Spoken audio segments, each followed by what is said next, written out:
extra duty programs have huge benefits. You know, if you think about it, I mean, you have the officers, you have the department, you have the community, and it's a rare situation where all three benefit. You know, usually in life is usually a zero-sum game where somebody benefits by $10 and somebody just got hosed for $10, right?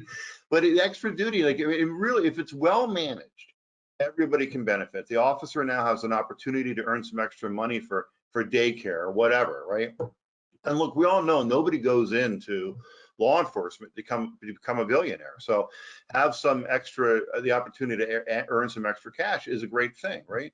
For the department, it gets more officers out there, right? So, you know, if you're a law-abiding citizen, there's very few opportunities you have in day-to-day life to interact with law enforcement.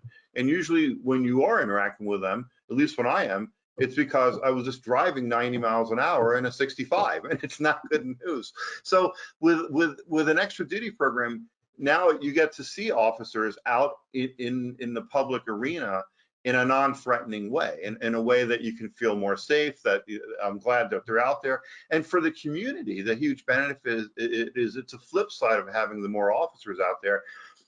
If something does go wrong, if there's a need for law enforcement, there's a bunch of them out there at the ready. You know, not a day goes by, or not 2 or 3 days goes by, where we don't have a call from an officer in one of our locales and he says, I had to leave my post early, so don't pay me the 8 hours for that extra duty detail.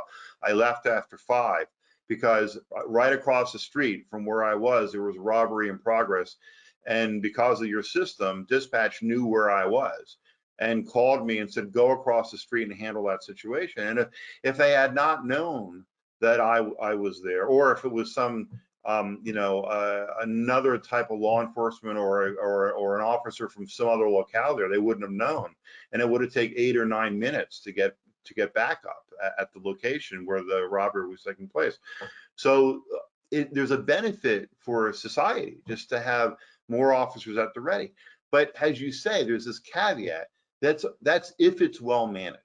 And if it's poorly managed, or worse, not managed, then yeah, you'll get some of these benefits and you'll get a whole lot of bad stuff with it.